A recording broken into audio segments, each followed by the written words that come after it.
नमस्कार दोस्तों, मैं मुकेश कुमार सिंह पिछले 10 दिनों में तीसरी बार आप लोगों के सामने आया हूं। चैरिटेबल इंस्टीट्यूशन के लिए जो रिन्यूअल फॉर्म फाइल होने वाले हैं 30 सितंबर से पहले पहले, फॉर्म 10 AB, उसके संबंध में जानकारी लेकर के आया हूं। दोस्तों, पिछले 4-5 दिनों में इतने सारे क्वेरी जा रहे हैं, बहुत सारे प्रोफेशनल के क्वेरी जा रहे हैं कि कुछ टेक्निकल ग्लिचेज आ रहे हैं जब वो फॉर्म फाइल कर रहे हैं, फॉर्म 10 AB। और बहुत सारे प्रोफेशनल के ऐसे क्वेरीज हैं जो उनको डेटा, जो इंफॉर्मेशन भरना है फॉर्म के अंदर, उसमें उसमें थोड़ी सी कंफ्यूजन है। तो इस वजह से मैं बहुत सारे फोन रिसीव कर रहा हूं।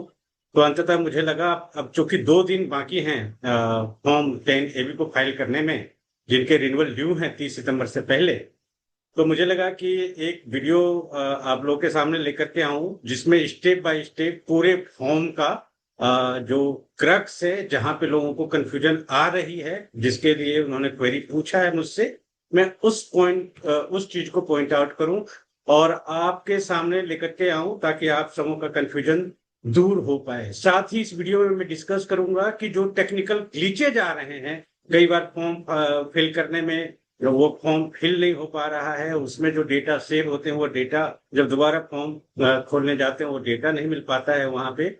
तो इन सब टेक्निकल ग्लिचेस के क्या समाधान है, कैसे हमें आगे बढ़ना चाहिए आगे आने वाले 2 दिनों में, इन सब को कवर करते हुए ये मैंने एक छोटा सा वीडियो आप लोगों के लिए बनाया है। और उम्मीद है कि आप लोगों को ये जरूर आप लोगों के लिए हेल्पफुल होगा। वीडियो में आगे बढ़ने से पहले आप लोगों से एक अर्ज करना चाहता हूं कि मेरा ये जो चैनल है इसको आप लोग लाइक और सब्सक्राइब जरूर करें, वीडियो को शेयर जरूर करें, बेल आइकन को प्रेस करें, ताकि आने वाले जो वीडियो हैं, महत्वपूर्ण वीडियो जो मैं चैरिटेबल इंस्टीट्यूशन ट्रस्ट के लिए बनाने जा रहा हूं, उसमें आपको नोटिफिकेशन प्रॉपर मिल सके और आप कोई भी जरूरी वीडियो को मिस ना कर सकें। तो दोस्तों, एक बार मैं अपने पीपीटी शेयर करता हूं जो खास आज के लिए बनाया है। इसमें हमने कवर किया है facing technical glitches in filing form 10 AB और need clarification on document information in filing form 10 AB। तो दोस्तों, इसको स्टेप बाय स्टेप शुरू करते हैं।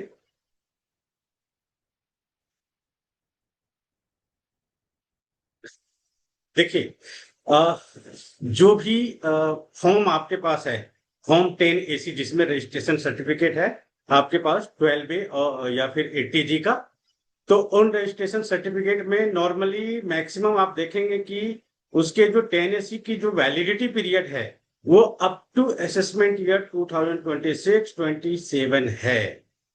जिनके पास 10AC में ये वैलिडिटी पीरियड आ रही है उनके लिए आप जो फॉर्म 10AB चूज करेंगे, देखिए फॉर्म 10AB का स्क्रीनशॉट लिया हो मैंने, तो फॉर्म 10AB चूज करेंगे, उसमें ओरिजिनल को सेलेक्ट करेंगे और असेसमेंट ईयर जो चूज करेंगे वो 2027-28 है। क्योंकि आप देखेंगे असेसमेंट ईयर 2026-27 के लिए ये ऑलरेडी आपका फॉर्म 10AC वैलिड है, तो जो अब नेक्स्ट चूज होगा वो 27-28 चूज होगा। बट दोस्तों, एक दिक्कत है यहाँ पे। आप देखेंगे कि कुछ ऐसे भी क्वेरी मेरे पास आए हैं जिनके पास जो 10AC फॉर्म है उनकी जो वैलिडिटी है वो अप टू 2026-27 नहीं हो करके अप टू 2025-26 है। यानी 1 साल कम है उनके पास जो वैलिडिटी है 10AC की। ऐसे केस में आप क्या करेंगे? क्योंकि आपके पास जो वैलिड 10AC है वो 2025-26 असेसमेंट ईयर के लिए है। तो आज के डेट में, और उन्होंने अभी तक रिन्यूअल इसका अप्लाई नहीं किया, आज वो रिन्यूअल अप्लाई करना चाह रहे हैं, तो उनके सामने बड़ी दिक्कत है कि कौन सा असेसमेंट ईयर चूज करें।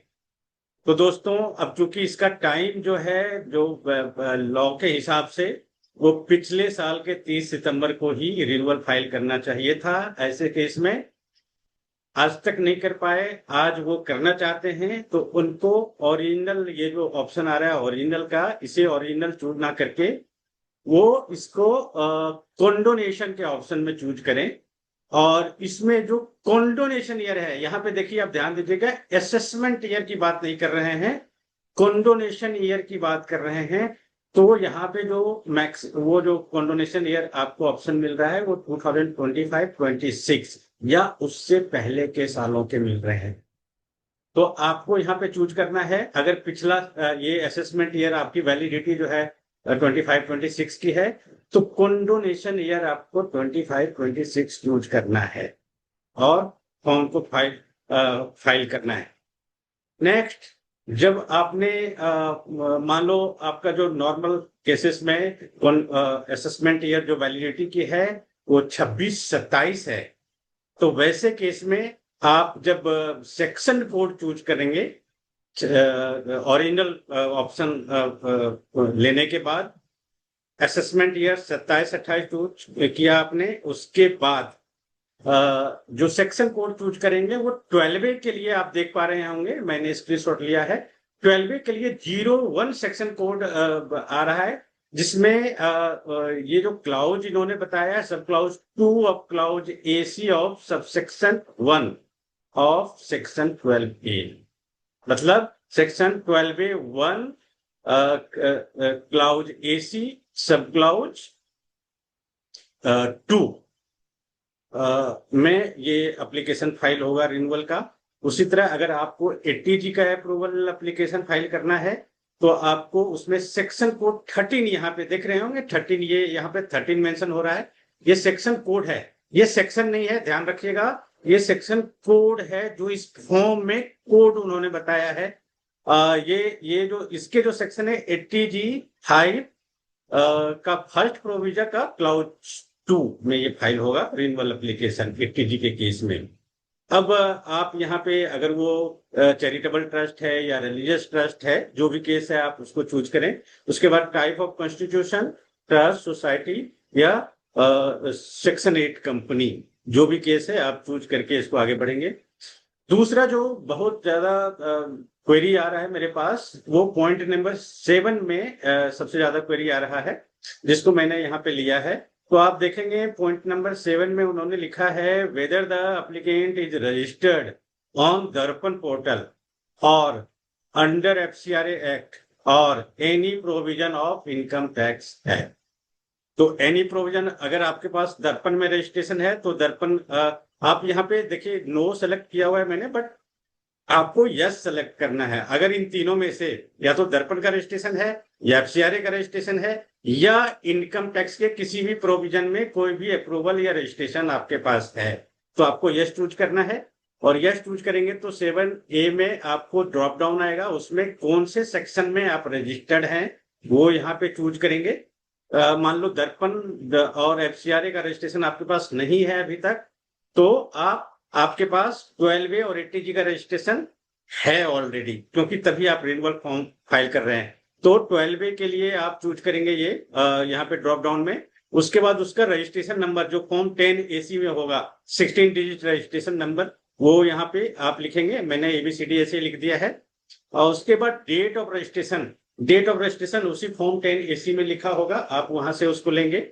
उसके बाद ये पूछ रहे हैं अथॉरिटी ग्रांटिंग रजिस्ट्रेशन, किस अथॉरिटी ने रजिस्ट्रेशन ग्रांट किया। तो नॉर्मली जिस स्टेट में है उस स्टेट के जो CIT एग्जाम्पशन है आपके, वो ग्रांट करते हैं, तो आपको यहाँ पे चूज करना है। एक जो सबसे महत्वपूर्ण, जो सबसे ज्यादा क्वेरी आ रही है, date from which registration is effective. तो आपको किस डेट से रजिस्ट्रेशन इफेक्टिव है ये आपको देखना है। तो आपको यहाँ पे चूज करना है दोस्तों 1 अप्रैल 2021, 1 अप्रैल 2021 जो रजिस्ट्रेशन ग्रांटिंग का डेट है आपका। 1 मिनट, 1 अप्रैल 2000। अब ये यहाँ पे कई लोगों का दिक्कत ये आ रहा है कि ये कई बार एडिटेबल नहीं दिखता है। यहाँ पे जो अपने आप जो बाय डिफॉल्ट जो डेट आ रहा है वो 1 अप्रैल 2026 आ रहा है। बट आपका रजिस्ट्रेशन, अगर आप एग्जिस्टिंग NGO थे जिनका 2020 से पहले रजिस्टर्ड था 12A में, उनके उस केस में जो आपने 2021 में रिन्यूअल कराया होगा, तो उनकी जो वैलिडिटी स्टार्ट हुई होगी 1 अप्रैल 2021 से हुई होगी। तो आपको यहाँ पे ये एडिटेबल है, आप यहाँ पे चेंज करें 1 अप्रैल 2021। ये एडिटेबल वो है। कई बार कई लोगों का शिकायत आ रहा है कि ये एडिट नहीं हो पा रहा है। एडिट नहीं हो पा रहा है तो आप क्या करें, यहाँ से सारा जो डेटा इसमें पॉइंट नंबर 7 में फिल किया है उसको आप हटा दें और दूसरे पॉइंट में जाके कुछ फिल करें। उसके बाद वापस यहाँ पे आएंगे तो ये फिर एडिटेबल आपको दिखाई देगा। तो इसमें परेशान होने की जरूरत नहीं है। 1 अप्रैल 2021 यहाँ पे चूज करें। नेक्स्ट, ऑपरेशनल डिटेल वो पूछ रहे हैं। अगर कोई इंस्टीट्यूशनल एजुकेशनल इंस्टीट्यूशन है आपके ट्रस्ट, तो उसमें जितने भी कॉलेज यूनिवर्सिटी या स्कूल चल रहे हैं उन सबका डिटेल यहाँ पे डालना है। अब आप चेक करेंगे कि ये जो डिटेल ये मांग रहे हैं वो मैंडेटरी डिटेल नहीं है। आपका कोई ऐसे एजुकेशनल इंस्टीट्यूशन है जो अलग अलग जगह पे है तो उन सबों का डिटेल ये डालेंगे ऐड डिटेल पे क्लिक करके। उसी तरह ये पूछ रहे हैं बिजनेस अंडरटेकिंग, जिनके पास जिस ट्रस्ट के पास आइडेंटिकल बिजनेस है अंडर सेक्शन 11(4) के हिसाब से उस बिजनेस का डिटेल मांग रहे हैं, वो देना है। उसके बाद मांग रहे हैं ये if applicant has any income in the nature of profit and gain of business, जो इंसिडेंटल बिजनेस है आपके पास कोई, तो उनका ये डिटेल मांगते हैं। नेक्स्ट ये मांग रहे हैं bank account, all account held by trust और इंस्टीट्यूशन। आपके ट्रस्ट पर एक या उससे ज्यादा बैंक अकाउंट मेंटेन कर रहे हैं बैंक में, तो उन सब का डिटेल मांग रहे हैं। तो आपको यहाँ पे ऐड बटन करके उस सब का डिटेल मांग रहे हैं। उसमें बेसिकली ये आईएफएससी कोड, अकाउंट नंबर का डिटेल डालना पड़ता है और ज्यादा कुछ नहीं है, तो ये डिटेल जरूर डालें आप। डिटेल ऑफ ऑल लैंड और बिल्डिंग और both held by the applicant, ये देखिए ये मैंडेटरी क्लाउज नहीं है बट ये मांग रहे हैं, ये इस बार नया इन्होंने स्टार्ट किया है। तो बेसिकली इनका जो पर्पस है वो जो लैंड और बिल्डिंग जो ट्रस्ट होल्ड करते हैं आज के डेट में उनका डेटा कलेक्शन है। अगर आप जल्दीबाजी में हैं, आपके पास समय नहीं है क्योंकि बुक्स में आपके पुराने बिल्डिंग्स पड़े हुए हैं जिसको आप अलग से अभी आप डेटा उसका तैयार नहीं कर सकते हैं, आइडेंटिकल नहीं बना सकते, तो कोई बात नहीं, आप इसको स्किप कर सकते हैं क्योंकि ये मैंडेटरी नहीं है। But during the proceedings, registration proceedings, ये आपसे उसके डिटेल जरूर मांगेंगे डिपार्टमेंट। उस समय आपको ये पूरा डिटेल आपको प्रोवाइड करना पड़ेगा। तो ये फॉर्म भरने के बाद उसका जितने भी लैंड और बिल्डिंग है उसका एक अलग से एक शेड्यूल बना लें और उसमें डिटेल जरूर तैयार करके रखें क्योंकि वो आगे काम आने वाले हैं आप। Next, detail of assets and liabilities, income and religious activities, ये पॉइंट नंबर 16 में बोल रहे हैं। Has return of income been filed for the last assessment year for which due date has been expired, आपको आईटीआर फाइल कर ही रहे होंगे तो आपको यस करना है यहाँ। अब और ये बैलेंस शीट के लायबिलिटी साइड से ये 4-5 चीजें पूछ रहे हैं। आपको बस ग्रुपिंग करना है क्योंकि बैलेंस शीट में बहुत सारे आइटम होते हैं। तो कॉर्पस कोई फंड आपके पास है तो वो यहाँ पे लिख दें। उसके अलावा जितने भी रिजर्व और फंड हैं सब सारे रिजर्व और फंड को आप एक साथ एक्युमुलेट करके यहाँ पे पॉइंट नंबर 18 में लिख सकते हैं। कोई लॉन्ग टर्म लायबिलिटीज है तो पॉइंट नंबर 19 में लिखें। और उसके बाद कोई अदर लायबिलिटीज है जैसे प्रोविजन बनाया है आपने, कुछ सैलरी पेबल है और रेंट पेबल है, इस तरह की कुछ लायबिलिटीज आपके हैं तो आपको पॉइंट नंबर 20 में बाकी सारे लायबिलिटीज को लिखने हैं। नेक्स्ट आप देखेंगे ये एसेट का डिटेल मांग रहे हैं। लैंड और बिल्डिंग अगर है आपके बैलेंस शीट में तो यहाँ पे लिखें। लैंड और बिल्डिंग के अलावा जितने भी फिक्स एसेट हैं, फर्नीचर हैं, प्लांट एंड मशीनरी जो भी हैं, आप सारे फिक्स एसेट को यहाँ पे ऐड करके और यहाँ पे लिख दें।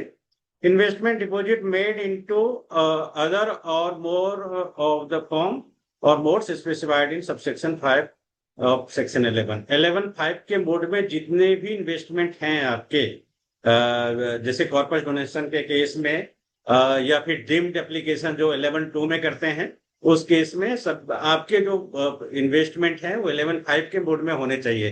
तो वैसे इन्वेस्टमेंट को आप यहाँ पे लिखें। उसके अलावा investment deposit other than mention in raw, अगर 11(5) के मोड में नहीं है कोई इन्वेस्टमेंट तो उसको आप यहाँ पे लिखें। उसके बाद अदर एसेट में बाकी सारे एसेट आ जाएंगे जैसे डेटर है, रिसीवेबल है, एडवांस है और कैश एंड बैंक बैलेंसेस, वो सारे आप ऐड करके यहाँ पे लिख सकते हैं पॉइंट नंबर 25 में।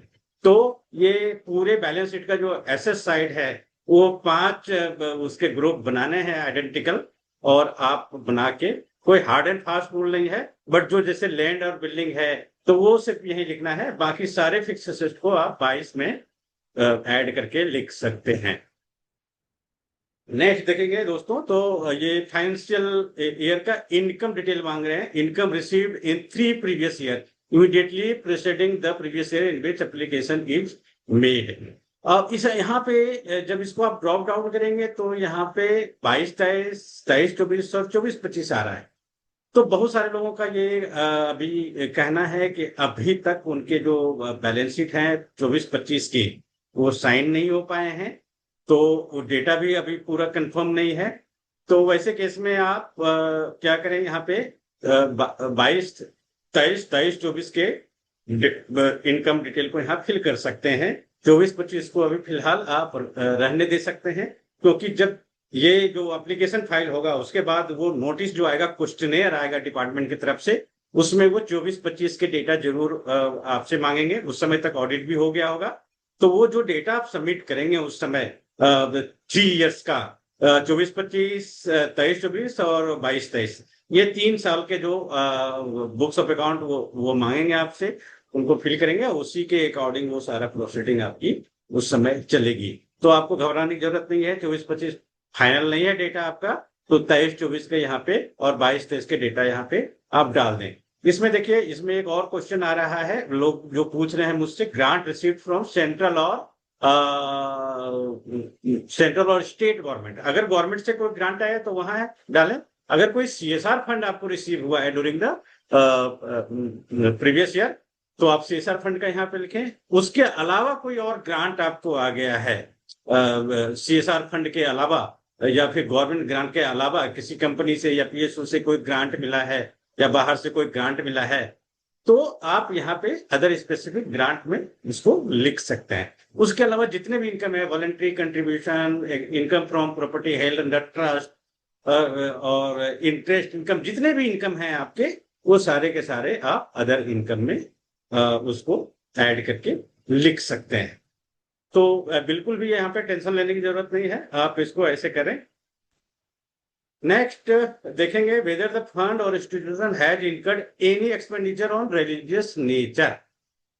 अगर रिलीजियस नेचर के ऊपर कोई एक्सपेंडिचर आपने इनकर्ड किया है, ये देखिए, ये जो पॉइंट नंबर 27 है, अगर आप 12A का अब रिन्यूअल एप्लीकेशन फाइल करने जा रहे हैं और आपने स्टार्टिंग में चूज किया था चैरिटेबल, तो चैरिटेबल में के केस में ये हाइड रहेगा। ये वाला जो पॉइंट है, इसमें वो डेटा नहीं पूछ रहे हैं।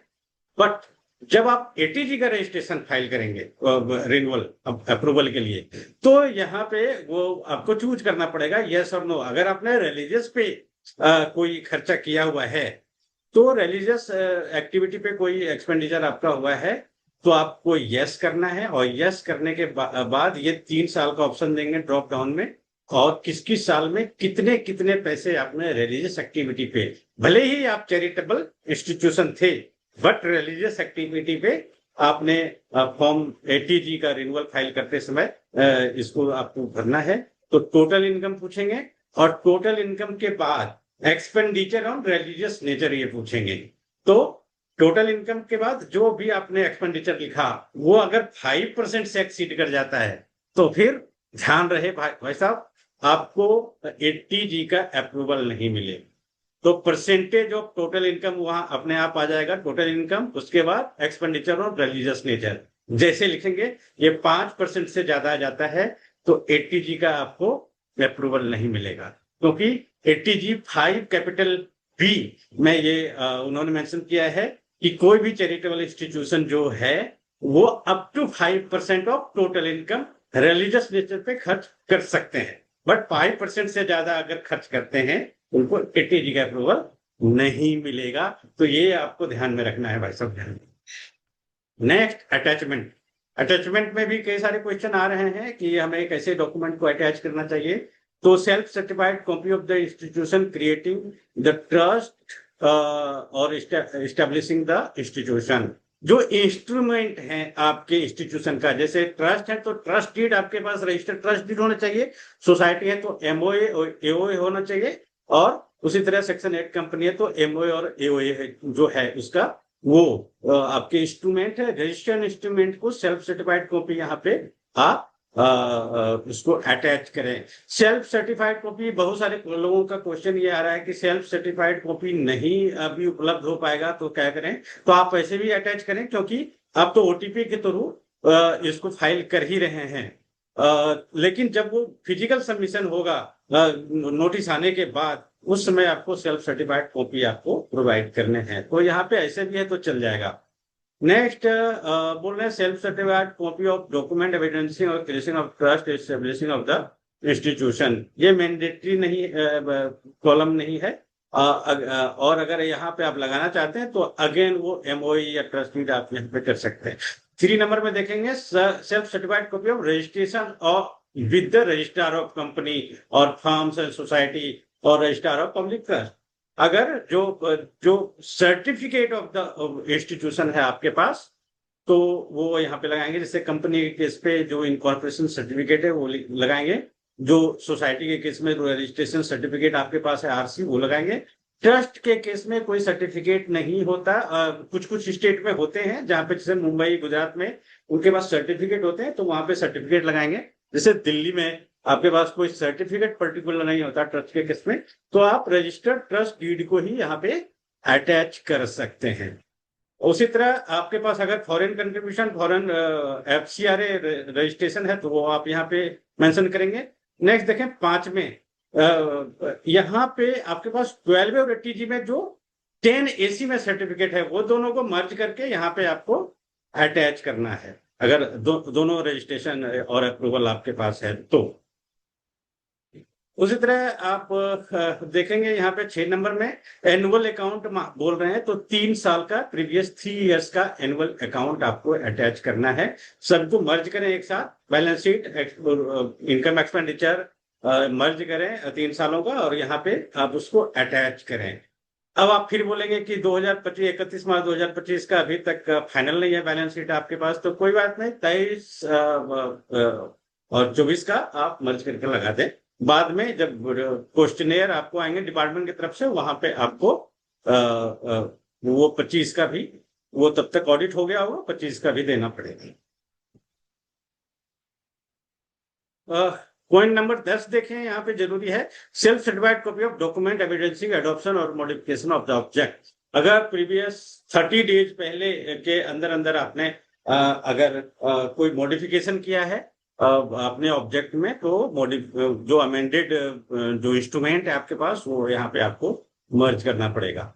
और उसके बाद ये वेरिफिकेशन है, वेरिफिकेशन करने के बाद आप रिव्यू होगा फॉर्म, जब सबमिट करेंगे तो रिव्यू, ये आप एक बार पूरे देख लें फॉर्म को, कहीं कोई दिक्कत है तो उसको एडिट करके फिर से ठीक कर सकते हैं।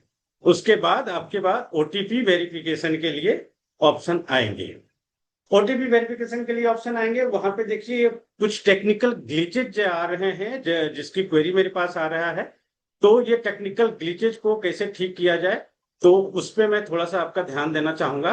देखिए जब आप अटैचमेंट के सेक्शन में जाते हैं तो वहां पे ये नोट्स उन्होंने लिखा हुआ है कि उन्होंने बताया कि size of each attachment should not be exceed 5 MB। 5 MB से ज्यादा कोई सिंगल अटैचमेंट आप अटैच नहीं कर सकते। उसी तरह इन टोटल 50 MB तक आप अटैचमेंट यहाँ पे अपलोड कर सकते हैं।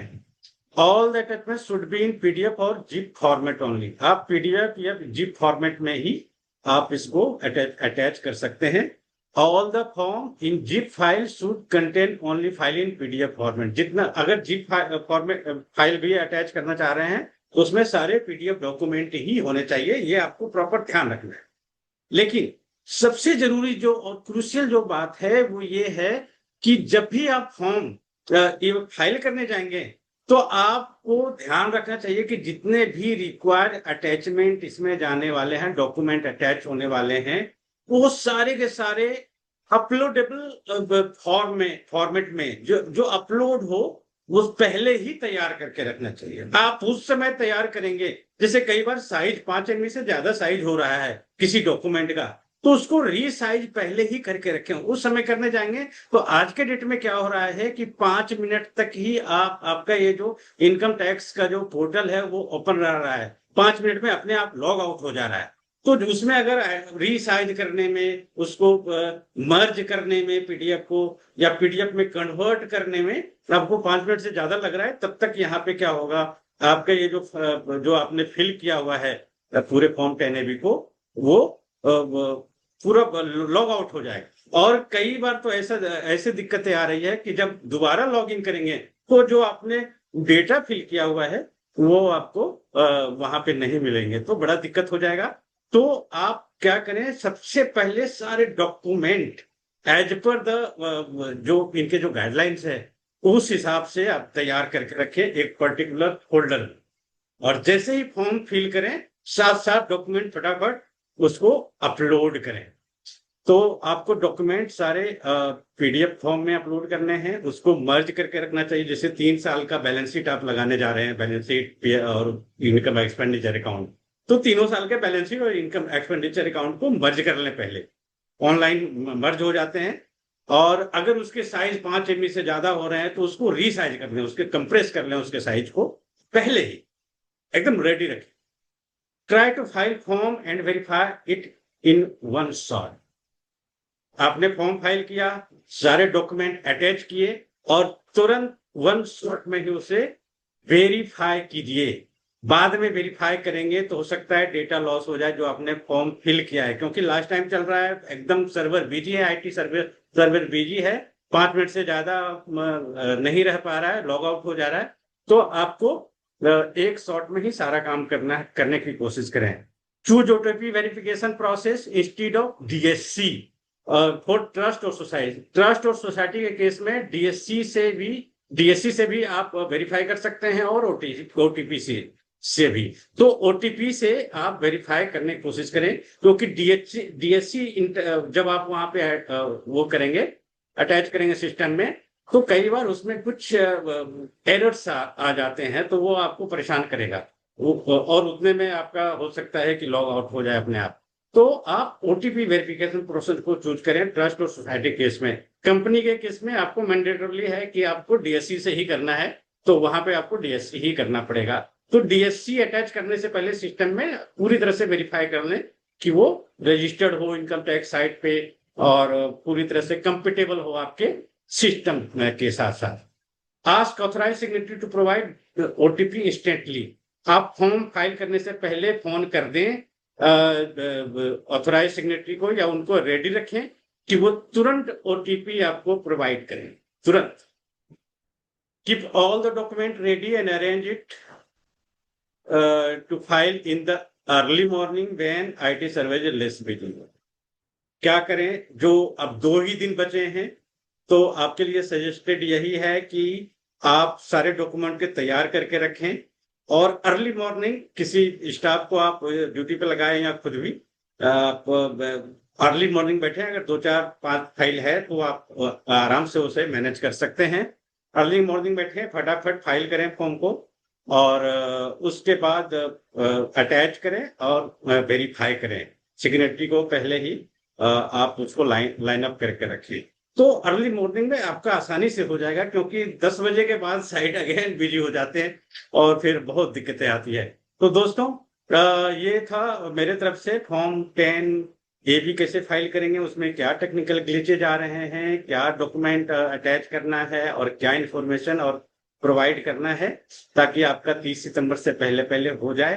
तो ध्यान रखें इसको, मेरे वीडियो को पूरा जरूर देखें, और लाइक सब्सक्राइब जरूर करें उसको, ताकि फ्यूचर में भी आपको जो इम्पोर्टेंट मुद्दे पे जो मैं वीडियो बनाने वाला हूँ सब आपको मिल सके ऑन टाइम, और आपके ज्ञानवर्धन आपका हो सके।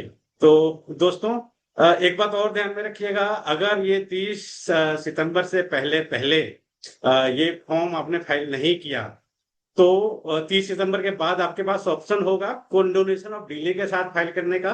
तो जो प्रोसीडिंग चलेगी उसमें कंडोनेशन ऑफ डिले के लिए भी अलग से आपको वहां पे इंक्वायरी होगी और उससे संबंधित डॉक्यूमेंट आपको सबमिट करने पड़ेंगे। अगर कंडोनेशन ऑफ डिले भी फाइल नहीं किया तो सेक्शन 115 टीडी जो है एग्जिट टैक्स वो लग जाएगा आपके ऊपर, और 115 टीडी के हिसाब से आपके जो एसेट हैं बैलेंस शीट में वो टैक्सेबल हो जाएंगे 30% के हिसाब से। तो 115 टीडी के बारे में मैं विस्तार से एक अलग से वीडियो बनाऊंगा। तो आप अवॉइड करें कि 30 सितंबर के बाद फाइल करने की नौबत ना आए। 30 सितंबर से पहले पहले आपका फाइल हो जाए। Thank you.